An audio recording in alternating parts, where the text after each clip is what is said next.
नमस्कार दोस्तों, आप सभी का हमारे YouTube चैनल राउंड ट्रिक 2.0 में स्वागत है। आज मैं आपके लिए बहुत ही इंपॉर्टेंट क्वेश्चन लेकर के आया हूं, तो पूरा वीडियो जरूर देखिएगा। चलिए स्टार्ट करते हैं। पहला प्रश्न है, एक पार्टी में 5 मित्र एक दूसरे को गिफ्ट देते हैं तो कुल कितने गिफ्ट दिए गए? टोटल मित्र कितने हैं? 5। अब इसमें दो तरीके के क्वेश्चन आते हैं, एक तो होता है गिफ्ट वाला, एक होता है हाथ मिलाने वाला। ठीक है, तो आपको दोनों ही करके बताऊंगा। करने का तरीका यह है कि आपके पास जो टोटल संख्या है, मित्र हो कितने व्यक्ति हो, वो टोटल संख्या आपको लिख लेनी है। लिखने के बाद में आपको क्या करना है, जब आपका गिफ्ट देने वाला प्रश्न हो तो ये टोटल जो व्यक्ति रहेंगे उसमें से एक कम करके आपको मल्टीप्लाई कर देना है। आपका आंसर आ गया 20। ये आपका आंसर है। यानी कि आपसे पूछा गया था कुल कितने गिफ्ट दिए गए, टोटल गिफ्ट 20 दिए गए। ठीक है, सवाल खत्म यहीं पे। बी ऑप्शन बिल्कुल सही जवाब है। अगर इसी में हाथ मिलाने वाला प्रश्न होता तो उसको कैसे किया जाता वो देख लीजिए। ठीक है, उसके लिए भी मैंने अगला क्वेश्चन रखा है। लेकिन गिफ्ट वाला प्रश्न जब भी रहेगा तो जो टोटल व्यक्ति हो, टोटल व्यक्ति लिखने के बाद में एक कम करके मल्टीप्लाई कर दो, गिफ्ट की संख्या निकल के आ जाएगी, कितने गिफ्ट बांटे गए। चलिए अब देखते हैं अगला सवाल। अगला सवाल है, एक पार्टी में 5 मित्र एक दूसरे से हाथ मिलाते हैं तो मिलाए गए हाथों की कुल संख्या ज्ञात कीजिए। बहुत ही अच्छा सवाल। उपहार वाला हमने देख लिया, गिफ्ट वाला। अब है हाथ मिलाने वाला, तो कितने हाथ मिलाए गए ये पूछा गया है। तो जो टोटल व्यक्ति हैं वो आपको लिख लेना है, मल्टीप्लाई करना है हमेशा एक कम करके, जो मैंने पिछले क्वेश्चन में बताया था, यहां पे भी वही करना है। तो 5 का मल्टीप्लाई 4 से करोगे तो 20 निकल के आ गया। अभी ये हाथों की संख्या नहीं निकल के आई। हाथों की संख्या कैसे निकलेगी? 2 से डिवाइड कर दोगे, 2 से डिवाइड कर दोगे तो आंसर आ जाएगा 10। यानी कि कुल मिलाए गए हाथों की संख्या कितनी है? 10 है। यह आपका आंसर हो गया। अब मैं दोनों ही चीजों में आपको फर्क बता देता हूं। जैसे कि एक व्यक्ति ये रहा और एक व्यक्ति ये रहा। अब ये दोनों व्यक्ति आपस में हाथ मिलाएंगे तो ये व्यक्ति भी अपना हाथ आगे बढ़ाएगा मिलाने के लिए, ये व्यक्ति भी अपना हाथ आगे मिलाएगा बढ़ाने के लिए। दोनों हाथ मिलाएंगे तो एक बार हाथ मिलेगा। ठीक है, एक ये व्यक्ति है और एक ये व्यक्ति है। ये वाला व्यक्ति इसको गिफ्ट दे देगा और ये वाला व्यक्ति इसको गिफ्ट देगा। भाई गिफ्ट वाले में क्या होगा, ये व्यक्ति इसको गिफ्ट देगा, ये व्यक्ति इसको गिफ्ट देगा, तो गिफ्टों की संख्या कितनी हो गई? 2। तो सेम क्वेश्चन है, पिछले क्वेश्चन में आंसर आया था 20 और इस क्वेश्चन में आया 10। यानी कि हाथ जब मिलाते हैं तो एक बार हाथ मिलता है और जब गिफ्ट देते हैं तो 2। यानी कि हाथ मिलाने वाला गिफ्ट वाले प्रश्न का हमेशा आधा होता है। ठीक है, क्लियर है ना? हाथ मिलाने वाला गिफ्ट का आधा होता है। आधा करने के लिए ही 2 से डिवाइड किया जाता है। उम्मीद करता हूं बात अच्छे से समझ में आ चुकी है। अब देखेंगे अगला सवाल। अगला प्रश्न है, एक चिड़ियाघर में चूहे एवं कबूतर हैं। यदि सिरों की संख्या 90 है तथा पैरों की संख्या 224 है तो कबूतरों की कुल संख्या क्या है? कबूतर मतलब 2 पैर वाला जानवर। 2 पैर वाले जानवर की संख्या पूछ रहा है। इस प्रश्न में एक 2 पैर वाला जानवर होता है, एक 4 पैर वाला। तो चूहे 4 पैर वाला जानवर है, कबूतर 2 पैर वाला। दोनों के सिर मिला के 90 हैं और पैर मिला के 224।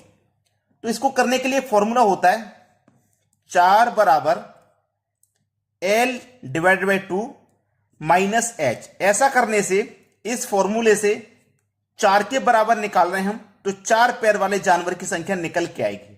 ठीक है, 4 बराबर L का मतलब लेग्स, लेग्स मतलब पैरों की संख्या। तो पैरों की संख्या कितनी है? 224। 224 लिखिए, डिवाइड में 2 माइनस H। H मतलब हेड, हेड मतलब सिरों की संख्या जो कि 90 है। ठीक है, चलिए 4 बराबर, अब मैं इसे 2 से डिवाइड कर दूंगा। 2 1 कम 2, 2 1 कम 2, 2 दूने का 4 कट जाएगा, माइनस का 90। 4 बराबर 112 में से 90 को मैं कटा दूंगा तो कितना बचेगा भाई? 22। यानी कि 4 पैर वाला जानवर कितना है? 22 है। टोटल सिर हमारे पास कितने थे? 90 थे। कोई भी जानवर हो उसका एक ही सिर होता है, तो 22 निकल के आया है 4 पैर वाला जानवर। यानी कि 22 4 पैर वाले जानवर हैं। तो टोटल 90 में से 22 को हम माइनस कर देंगे। 4 पैर वाला माइनस कर देंगे तो 2 पैर वाला बचेगा। 90 में से हटा दो 22, यानी कि 10 में से 2 जाएगा 8, 8 में से 2 जाएगा 6, 68 बचेगा। यानी कि 2 पैर वाला जानवर कितना है? 68। ये आपके सवाल का बिल्कुल सही जवाब है। किस ऑप्शन में दिया गया है? बी ऑप्शन में। अब देखते हैं अगला सवाल। अगला प्रश्न है, किसी व्यक्ति के पास कुछ मुर्गियां तथा गाय हैं। इनके पैरों की संख्या 140 तथा सिरों की संख्या 48 है, तो मुर्गियों की संख्या ज्ञात कीजिए। फॉर्मूला मैंने पिछले क्वेश्चन बताया था, 4 बराबर L/2 माइनस H। इससे 4 पैर वाले जानवर की संख्या निकल के आती है। लेग्स कितने हैं? पैरों की संख्या 140 डिवाइड में 2 माइनस हेड मतलब सिर, जो कि 48 है। चलिए 4 बराबर, अब 2 से देखो 140 में डिवाइड होगा तो 70 बार में कट जाएगा, माइनस का 48। तो 4 पैर वाले जानवर कितने हैं? 70 में से 48 आप घटा दोगे, 70 में से 48 घटा दोगे तो कितना बचेगा भाई? 70 में से मैं 48 घटाऊंगा तो 22 बचेगा। यानी कि 4 पैर वाला जानवर कितना है? 22 है। क्लियर भाई? 2 से मैंने कटाया था 140 को तो 70 बार में गया। हेड हमारे कितने? 48। 70 में से 48 घटा दूंगा 22 बचेगा। यानी कि 4 पैर वाला जानवर मेरा 22 है। अब देख लेना, टोटल सिर मेरे के पास कितने हैं? 48, जिसमें से 4 पैर वाले जानवर कितने हैं? 22।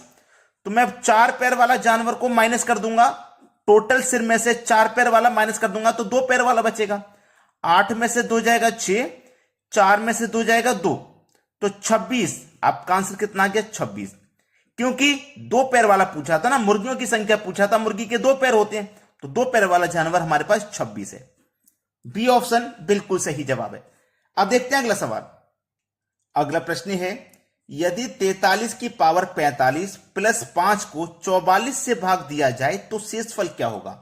देखिए, इस तरीके के प्रश्नों को करने के लिए एक तरीका मैं आपको बता रहा हूं। अगर पावर आपकी सम है तो पावर 2 लेंगे या फिर 4 लेंगे, और यदि पावर आपकी विषम है, पावर यदि विषम है तो पावर 1 लेंगे या फिर 3 लेंगे। अब यहां पे देखिए, पावर आपकी विषम है, 45 एक विषम पावर है, तो पहले आप 1 लोगे। तो 43 की पावर में 1 लूंगा क्योंकि पावर मेरी विषम है, तो 43 की पावर पहले मैं 1 रखूंगा, प्लस करूंगा उसमें 5 और भाग देना है 44 से भाग देना है। 43 की पावर 1 का मान 43 रहेगा, उसमें हम जोड़ देंगे 5 तो 48 हो जाएगा, डिवाइड करना है 44 से। तो 44 से हम डिवाइड देंगे तो 44 एकम 44, 48 में से 44 कट गया तो बचा कितना शेष? 4 शेष बचा। यह आपके सवाल का बिल्कुल सही जवाब है, सी ऑप्शन। अब देखते हैं अगला प्रश्न। अगला प्रश्न है, 2 की पावर 20, 5 की पावर 10, 8 की पावर 4 में अभाज्य गुणनखंड की संख्या क्या होगी? देखिएगा, इस सवाल को करने का सबसे सरल तरीका बता रहा हूं। 2 की पावर 20 इंटू 5 की पावर 10 इंटू 8 की पावर 4, इनको हमें क्या करना होता है? इनके हमें गुणनखंड करने होते हैं। जैसे कि 2 का गुणनखंड करेंगे आप, तो 2 का गुणनखंड क्या होगा? 2 का गुणनखंड होगा 2 एकम 2। तो किसी भी संख्या का गुणनखंड अगर आपका 1 से बन रहा है तो वहां पे 1 ही आएगा। 5 का भी 5 एकम 5 बनेगा तो 1 ही आएगा। लेकिन 8 के क्या बन सकते हैं? 2 गुने 2 गुने 2, 2 दुने का 4, दुने का 8। इसके गुणनखंड आपके कितने बने? 3 गुणनखंड बन रहे हैं। इसके गुणनखंड 3, टोटल गुणनखंड इसके 3 हैं। ठीक है, तो चलिए, 1 का मल्टीप्लाई 20 से करो 20, प्लस 1 का मल्टीप्लाई 10 से करो 10, प्लस यहां पे गुणनखंड 3 आए थे तो 3 का मल्टीप्लाई 4 से करो, 3 चौके 12, सबको जोड़ो, 20 10 30, 30 और 12 42। आंसर आ जाएगा 42। बी ऑप्शन बिल्कुल सही जवाब है। जिस संख्या का गुणनखंड 1 से बनेगा वहां पे 1 ही आएगा। ठीक है, 1 ही आएगा। यहां पे देखो 1 से नहीं बना तो यहां पे 3 बार बना है, 2 गुने 2 4, गुने 2 8, तो यहां पे 3 गुणनखंड है, 3 संख्याएं। लेकिन जिसका भी 1 से बनेगा वहां पे 1 ही आएगा। फिर उसका पावर से मल्टीप्लाई करके लिख दो, सभी को जोड़ दो, आंसर आ गया। तो अगर आपने अभी तक लाइक नहीं किया वीडियो को तो लाइक कर दें, शेयर नहीं किया तो भाई शेयर कर दें। ठीक है, धन्यवाद।